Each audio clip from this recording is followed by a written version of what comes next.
비밀이라는 제목으로 말씀을 나눠보도록 하겠습니다.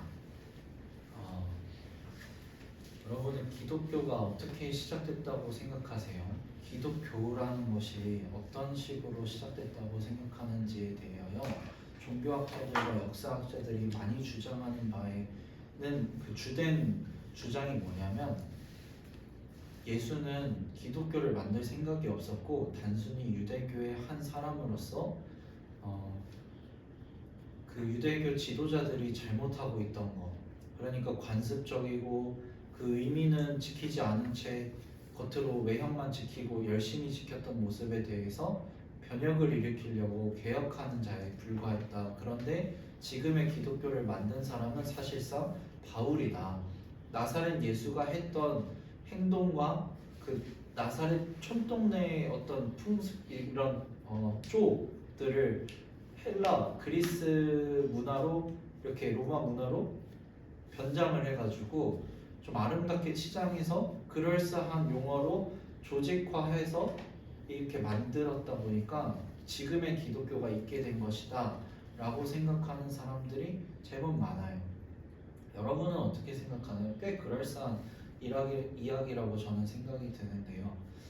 예수님이 나사렛에서 태어나셔서 이제 활동하시면서 그 동네에서 자라시면서 이스라엘에서도 촌동네였던 곳에서 행하셨던 일이 어떻게 여기까지 오게 되었을까?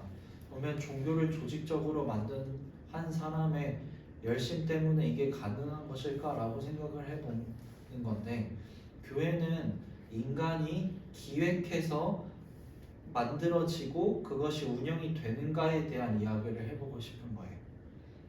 단순히 이 개별 교회를 말하는 게 아닙니다. 작은 장 큰 바다 교회, 다른 무슨 교회 이런 걸 말하는 게 아니고 교회라는 거.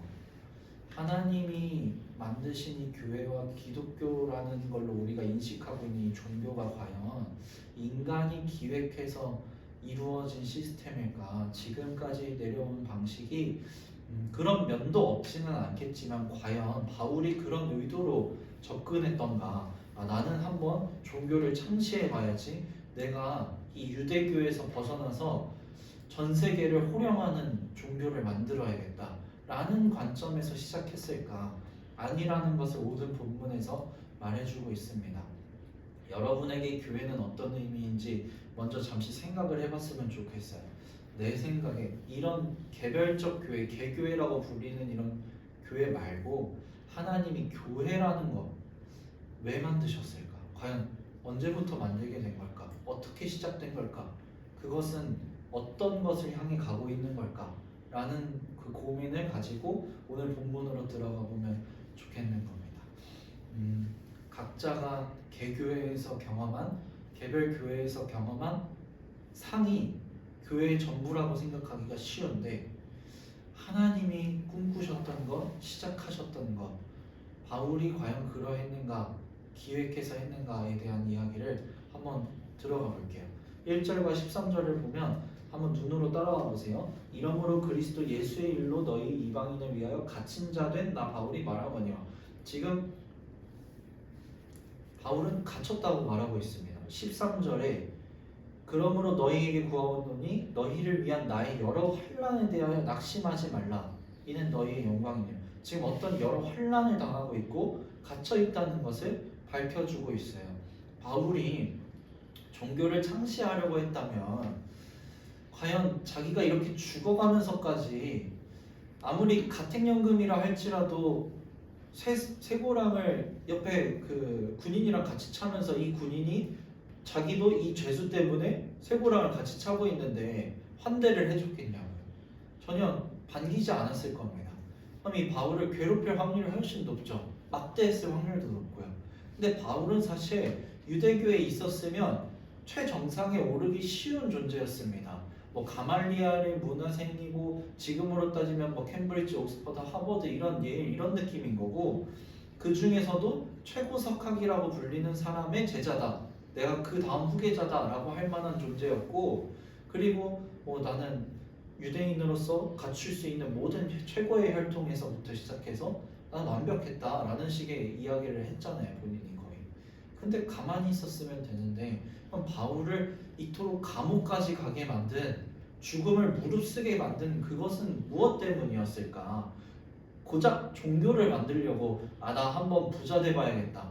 내가 사이비 종교를 하나 창시해서 이만큼 종교 장사만큼 좋은 게 없으니까 제대로 한번 꺼드럭대면서 살아봐야지 라는 거였을까요? 그랬다면 수많은 고난이 닥치고 여러 환란이 닥쳤을 때 바울은 이거를 왜 했나 싶었을 것 같아요. 근데 오히려 바울은 조금 다른 관점에서 이야기를 하는데 만약 내가 이 종교를 창시한 사람이라면 이 상황은 지금 말이 안 되지. 내가 이걸 바라고 창시하진 않았겠지. 근데 이 종교를 창시한 건 내가 아니고 교회를 만든 건 내가 아니고 하나님이야. 그 비밀을 이제 풀어볼게 라는 이야기를 하는 겁니다. 바울에게 있어서 하나님의 비밀이 되게 중요했던 것 같아요. 여러분은 하나님을 만날 수 있다면 지금 즉문즉답한다면 여러분이 뭔가를 질문했을 때 하나님이 즉각적으로 답변을 해주시는 것을 경험한다면 무슨 질문을 하실 것 같아요? 하나님의 뜻은 어디에 있습니까? 하나님은 무엇을 원하시는 겁니까? 이 세상은 왜 이러는 겁니까? 교회는 무엇이었습니까? 왜 우리는 이런 세상에서 살아야 하고 내 삶은 이런 겁니까? 어떤 질문들이 있을 텐데 하나님의 뜻에 대해서 한창 관심 있을 때 이런저런 책들을 보다가 R.C. 스프로울이라고 했던 어떤 조직 신학자가 있는데 기독교의 어떤 내용들을 잘 조직적으로 이렇게 체계적으로 설명해 놓는 신학자였는데 그 사람이 하나님의 뜻에 대한 얇은 책 가운데 무슨 이야기를 하냐면 드러난 하나님의 뜻과 드러나지 않은 하나님의 뜻에 대한 이야기를 해요. 근데 오늘 이 본문은 하나님이 어떤 비밀을 가지고 있는데 그 비밀이 드러나졌다라는 얘기를 합니다. 비밀이라고 표현하는 이유는 뭐냐면 잠시 감추어졌기 때문이에요. 마치 커튼으로 일부를 가리듯 휘장으로 무언가를 가려놔서 이 안에 뭐가 있는지는 모르겠었는데 그 휘장이 걷어진 거죠. 그래서 그 금은보화와 같은 무언가 반짝이는 것들이 보여지기 시작한 겁니다. 이제는 드러난 비밀에 대한 이야기인데 바울이 이제 그 비밀에 대해서 이렇게 얘기를 합니다. 나는 이 비밀을 가진 자지, 이 비밀을 알게 된 자지, 이 비밀을 내가 만들어낸 자가 아니다. 나는 지극히 작은 사람에 불과하다. 한번 말도 안 되는 비교급을 표현하고 있는데 8절을 보면 모든 성도 중에 지극히 작은 자보다 더 작은 나에게 라고 바울이 스스로를 말하고 있어요. 이거는 지금 어법을 아예 파괴해버린 거거든요. 최상급을 다시 비교한 거예요. 말이 안 돼요. 지극히 작은 자보다 더 작은 나. 그러니까 할 수 있는 최고의 표현을 하고 싶은 거예요. 내가 정말로 작은 자다. 나는 종교를 만들 만한 교회를 세울 수 있는 존재가 아니다. 나 지금 감옥에 있지 않냐. 지극히 작은 자다. 내 환경과 처지를 봐요. 여러분 앞에 당당할 만한 무엇이 뭐가 있겠냐. 내가 부자냐 아니면 내가 지금 무슨 건강한 상태로 있는가. 아니죠. 근데 이런 외면적인 거 말고도 바울의 행적 속에서 바울이 느끼는 지극히 작은 자라는 개념이 담겨져 있는데 뭐냐면 하나님을 잘 믿었던 바울이 예수님이라는 존재가 나사렛에서 나타나서 그를 추종하는 제자들이 생기니까 바울이 어떻게 하기 시작했냐면 이 추종자들을 죽이면서까지 박해하기 시작했어요. 내가 정말로 하나님의 사람으로서 이 사이비 종교, 이단, 예수를 따르는 예수가 신이라고 예수가 하나님이라고 말하는 이 이상한 종교는 내가 척결해야지 하나님의 이름으로 하면서 진짜 열심을 냈거든요. 근데 바울의 그 열심이 사실은 하나님을 박해하고 있던 겁니다. 예수님이 다메섹으로 바울이 다메섹으로 가는 길, 다메섹으로 가는 길에서 예수님을 따르는 사람들을 박해하려고 가던 길에서 환상을 봅니다. 빛이 나타나면서 눈이 멀게 되는데 그때 음성이 들리는 거죠. 바울아, 사울이었나요 그때는? 아무튼 왜 나를 박해하냐고 물어봐요. 분명 자기는 이 사람들을 박해했는데, 이 사람들을 박해하고 있는데 어떤 예수라는 존재가 자기를 예수라고 소개하면서 음성이 들리는데 빛 가운데서 자기는 눈이 멀어져 버렸고, 근데 그 상황에 왜 자신을 박해하냐고 물어봐요. 그러니까 이 예수라는 존재가 지금 죽었다가 안 보이는데 음성이 들리는데 자신의 눈은 멀어버렸고, 자기가 박해하러 가던 상황 속에서 그 사람들과 이 예수가 자신을 동일시 여기는 것을 봅니다. 이때 바울이 무언가 깨닫기 시작합니다. 완전 충격적인 거죠. 뭐냐면 구약에서는 잘 드러나지 않듯이 뭔가 감추어진 것처럼 느껴졌던 게 있는데, 하나님이 이 세상을 어떻게 축복하시려고 했냐면 아브라함이라는 존재를 불러서 내가 너로 큰 민족을 이루어서 너로 말미암아 세상이 복을 받게 하겠다. 너는 복의 통로가 될 거다. 라는 이야기를 했단 말이죠.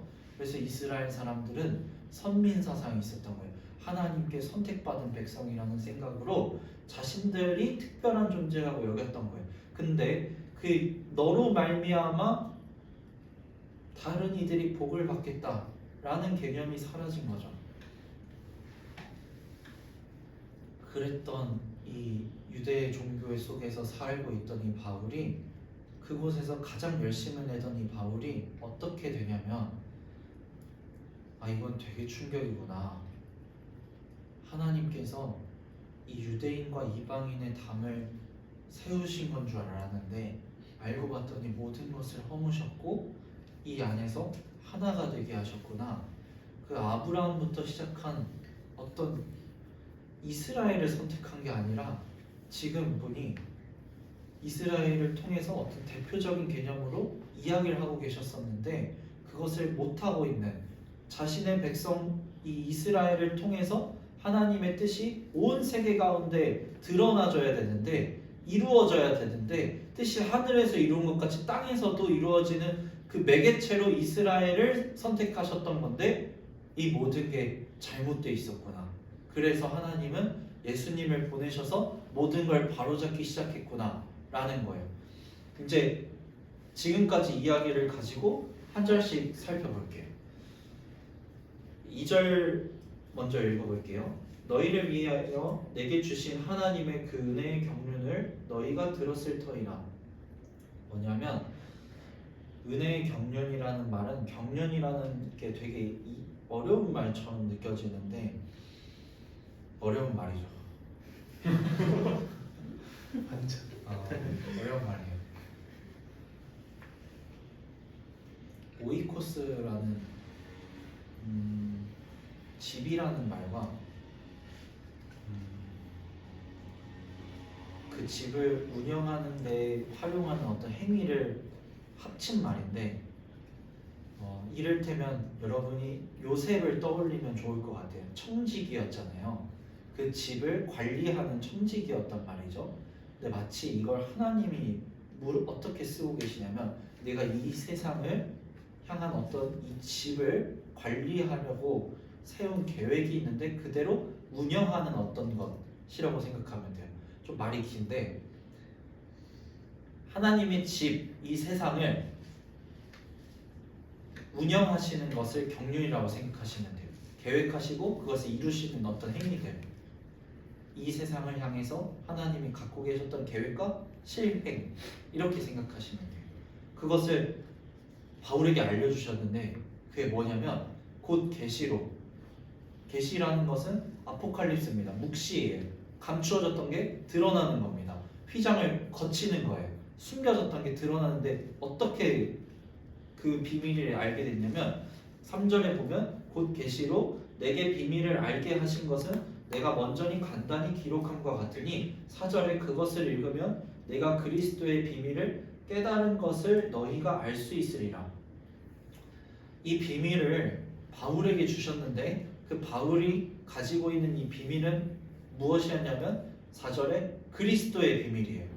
그래서 이전에 편지를 썼던 거죠. 성경이에요. 지금 우리가 읽고 있는 이런 성경들인데 이 성경 안에 있는 어떤 내용들인데 지금의 큐티랑은 다릅니다.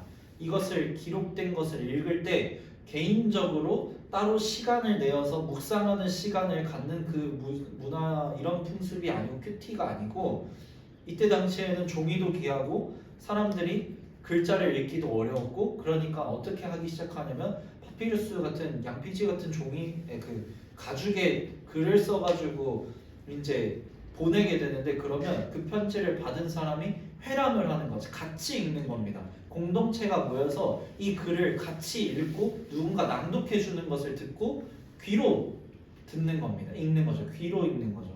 그렇게 된 다음에 이제 그 내용이 뭔지를 설명하는데 그것은 그리스도의 비밀이었는데 그러니까 예수님의 비밀인데 5절에 보면 이제 그의 거룩한 사도들과 선지자들에게 성령으로 나타내신 것 같이 성령님이 그 비밀을 이제는 선지자와 사도들을 통해서 알려주고 계시다라는 거예요.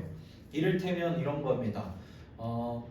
바울만 이 이야기를 전하고 있는 게 아니라 이방인들에게 베드로도 이 상황을 경험한 것을 우리는 성경을 통해 알고 있죠. 베드로가 고넬료에게 갈 때 이제 어떤 환상을 보게 되잖아요.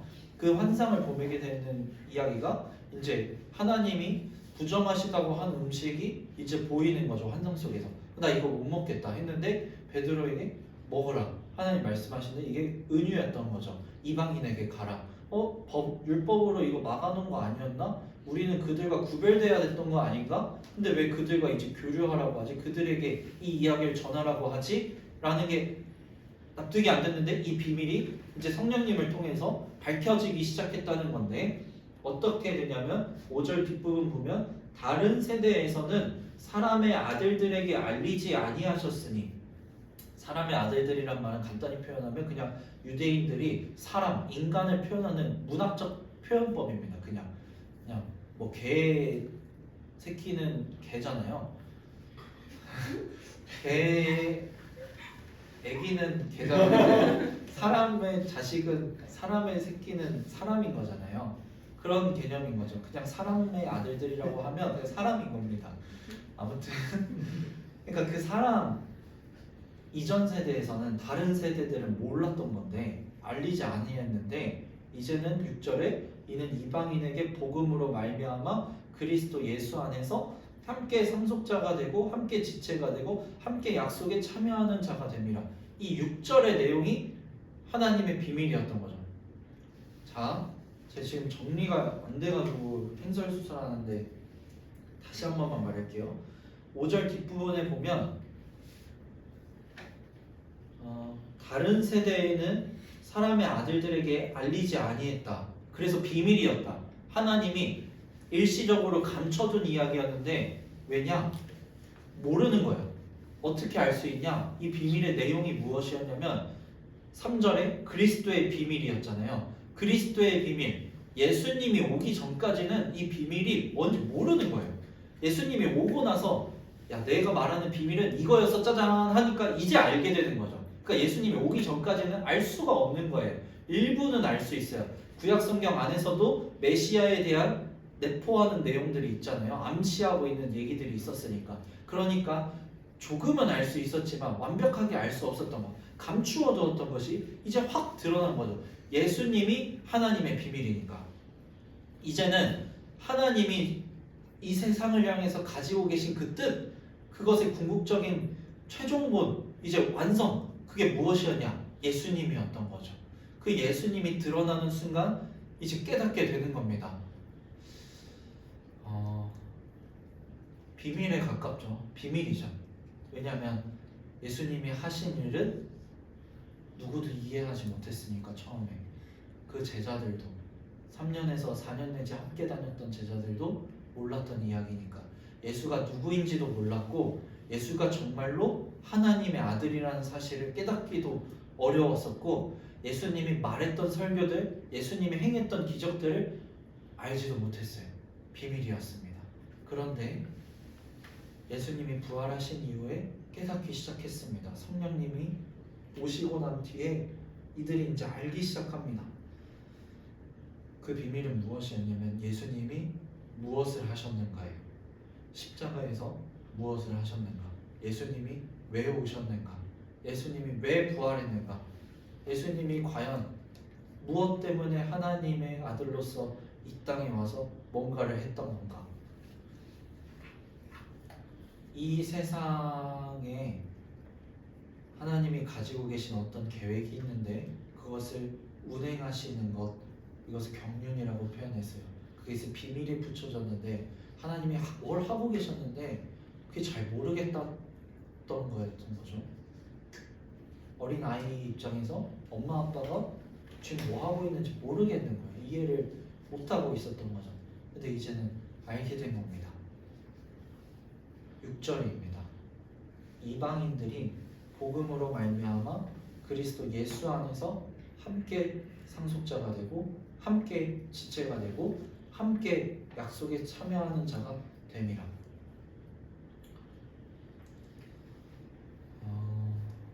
하나님이 하고 계시는 모든 행위는 삼위일체 하나님이 누리신 각자 구별되지만 하나인 것처럼 삼위가 존재하지만 일체인 것처럼 서로 화목하게 화평을 이루며 원활하게 충만히 교류하는 행복을 누리게 하기 위해서 에덴을 지으셨어요. 기쁨의 동산이죠. 기쁨의 동산 가운데서 하나님과 화목하게, 아담과 이브가 화목하게,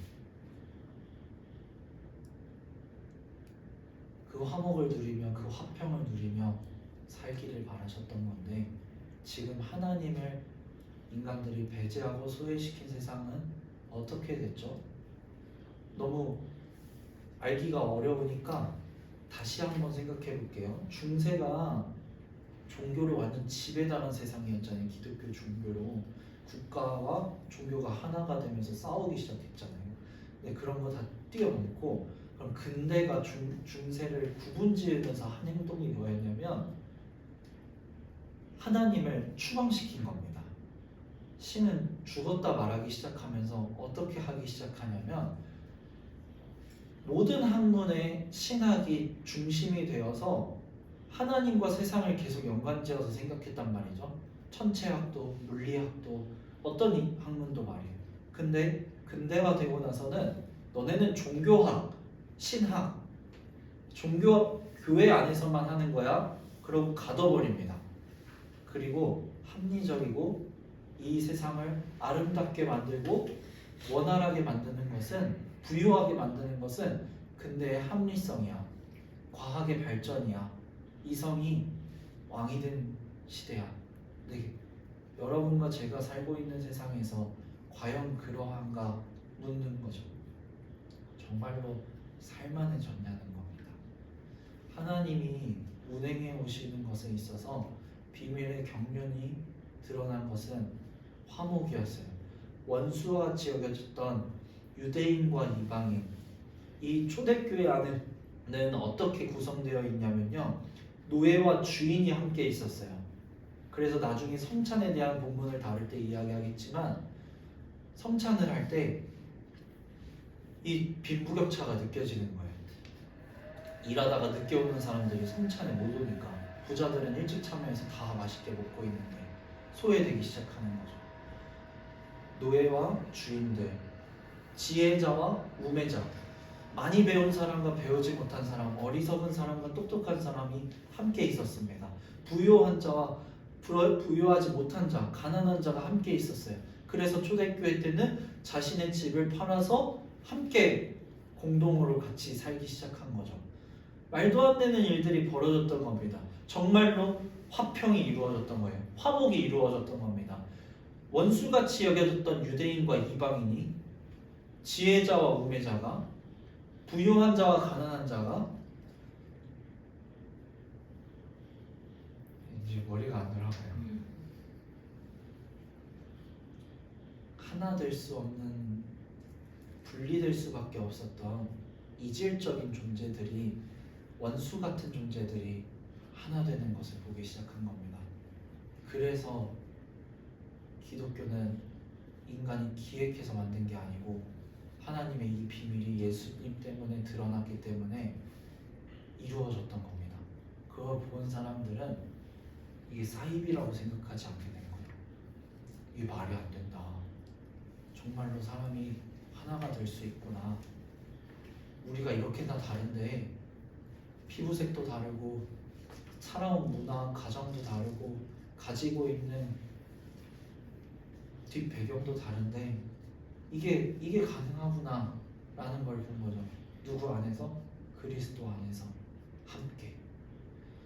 지지난 시간에 함께 죽었던 죄와 허물로 죽었던 너희를 함께 살리셨고 함께 일으키셨고 함께 하늘에 앉히셨다 라는 표현을 지금 다시 상기시키는 거예요. 바울이. 너희는 말도 안 되는 걸 경험했어. 뭐냐면 이 비밀을 생각해봐. 하나님과 너희가 함께 있을 수 있게 됐어. 이거 가능하다 생각해? 니네 생각해봐. 너네 중에 네로 황제와 함께 있을 수 있는 사람 있어?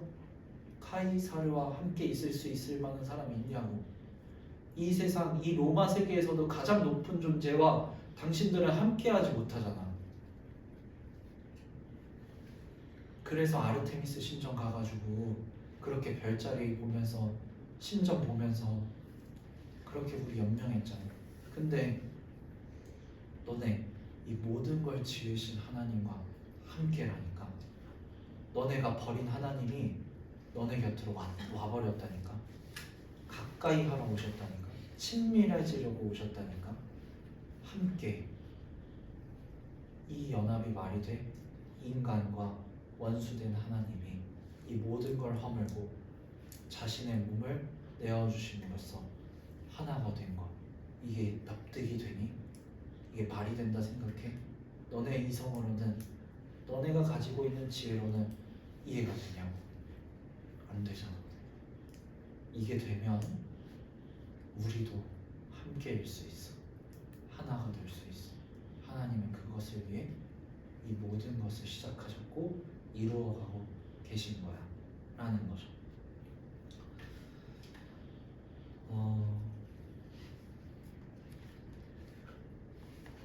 8절에 보면 모든 성도 중에 지극히 작은 자보다 더 작은 나에게 이 은혜를 주신 것을 측량할 수 없는 그리스도의 풍성함을 이방인에게 전하게 하시고 영원부터 만물을 창조하신 하나님 속에 감추어졌던 비밀의 경륜이 어떠한 것을 드러내게 하려 하시니라.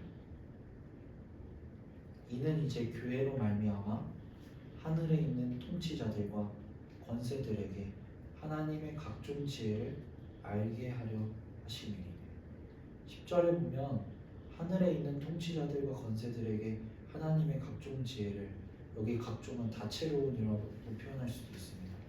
형형색색의 아름다운 지혜를, 각종 지혜를 알게 하려 하십니다. 우리 지지난 시간에 2장 초반부 다룰 때 공중의 권세 잡은 자에 대한 이야기 했었잖아요. 여기서는 사탄 마귀도 되지만 천사들도 되고, 그러니까 모든 권위자들에 대한 통칭입니다. 하나님이 이 보잘것없는 교회, 바울과 같이 인식하고 있는 교회인 거죠. 지극히 작은 자보다 더 작은 자들이 모인 그 공동체, 말도 안 되는 그 공동체, 그곳을 통해서 하나님이 뭔가를 보여주기 시작하십니다. 바울은 감옥에 있어요. 제일 무력하죠. 무기력합니다. 쇠고량을 차고 있어서 자유롭지도 못해요. 근데 이토록 그런 바울에게, 가장 작아진 이 바울에게 하나님이 가장 놀라운 일을 하고 계신 것은 2000년이 지난 지금 우리는 여실히 느끼고 있습니다.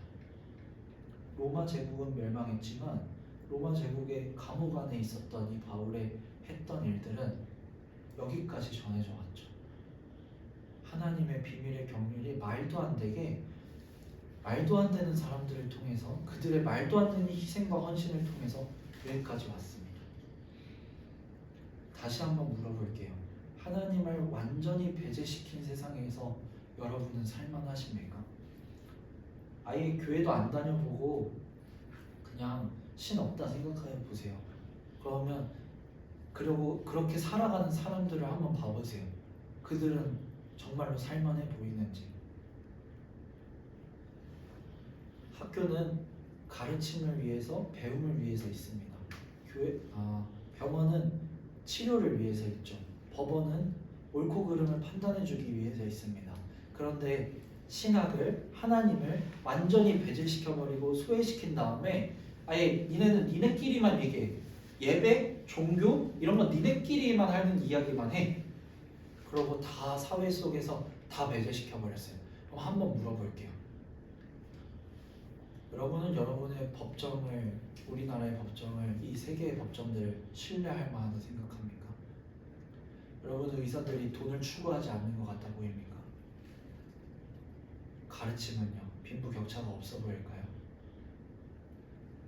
과연 이 모든 기관들, 이 세상에 있는 모든 기관들, 그 조직들이 우선하는 최우선 가치들이 그대로 이루어지고 있는지를 한번 진지하게 생각해 보세요. 하나님을 배제시킨 모든 공간에서 과연 아름답게 흘러가고 있는지 아니라는 거죠.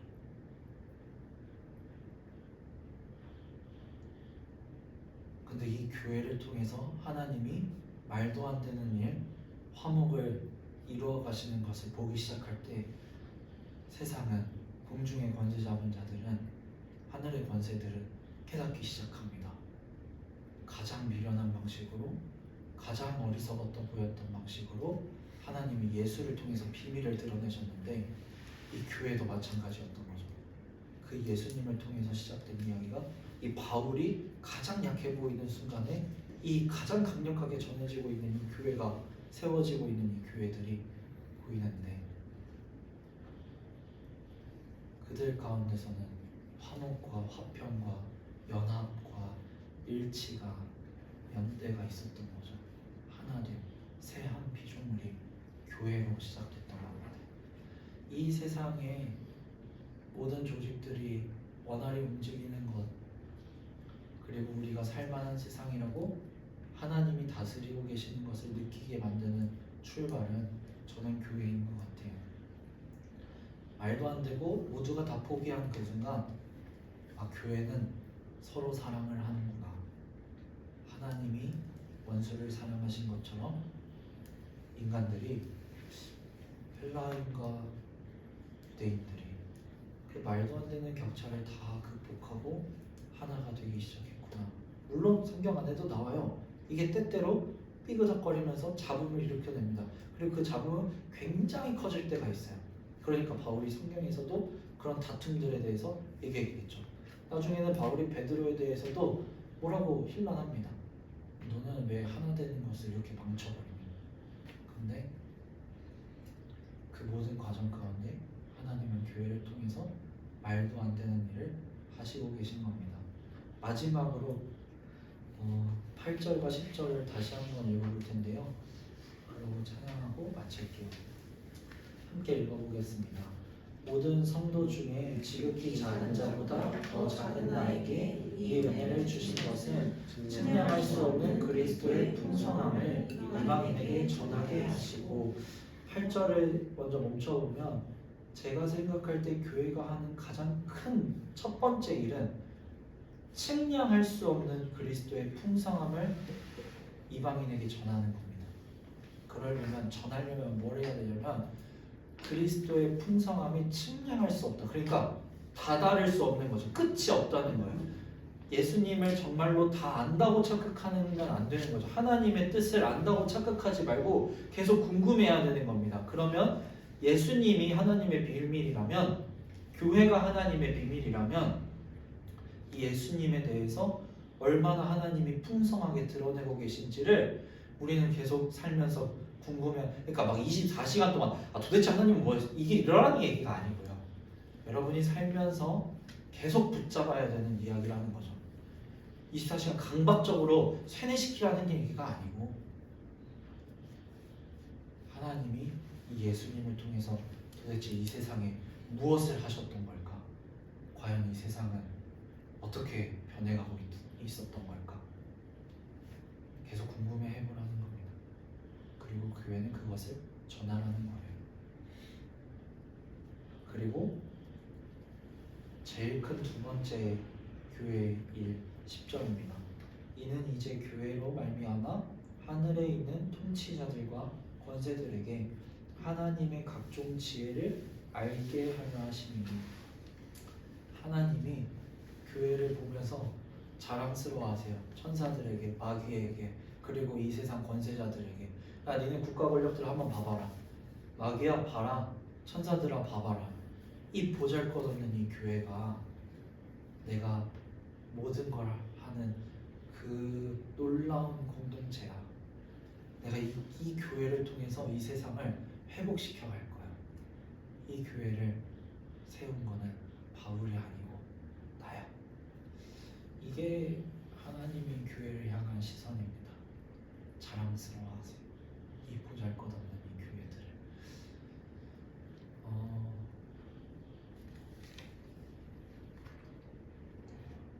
결론입니다. 제가 이번 설교를 말아먹으면서 느끼는 거지만 저와 재환 목사님이 매주 좋은 설교를 하지 못할 수도 있고 자기가 전한 것에 10분의 1도 못 살 수도 있어요. 오히려 모순되게 행동할 때도 있을 거고. 너무 보잘것없잖아요. 너무 보잘것없잖아요. 근데 이 보잘것없는 자들을 통해서 하나님이 뭔가를 하고 계시단 말이죠. 교회가 목회자라는 얘기는 아닙니다. 언제 우리에게 제가 저희에게로 시작한 이유는 여러분 이야기로 가져가고 싶었던 거예요. 근데 여러분들은 보잘것없잖아요 라고 하면 웃기니까. 네. 뭐요? 그러니까 그러면 되니까. 보잘것없는 목회자들과 함께하는 보잘것없는 우리들입니다. 가장 뛰어난 목회자가 있는 교회를 하나님이 야 봐봐라 이 교회 정말 아름답지 않냐? 라고 하실 거라고 생각하지 않아요. 하나님이 사단 마귀에게, 천사들에게, 이 세상의 국가 권력들에게, 힘을 가진 자들에게 이 작은 교회를 통해서 자랑하고 싶을 때 언제가 자랑하고 싶을까 생각하면 목사가 하버드대 석사 학위 가져왔을 때, 그래서 한 500명 정도는 박사학위 소지자들이 모여있는 교회 만들 때 이 정도 되면 최고의 연구기관과 같은 이런 거 아니잖아요. 사랑할 수 없는 사람들이 모여 사랑할 때, 사랑할 수 없는 하나님을, 인간이 그렇게 배신하고 싶은 하나님을 사랑할 때, 그때 하나님께서 이 일을 하신다고 생각해요. 자 봐라, 이 교회 내 교회다. 멋있지 않냐? 저희는 그런 작은 자 담이 큰 바다 같은 교회가 되었으면 좋겠습니다. 함께 찬양하죠.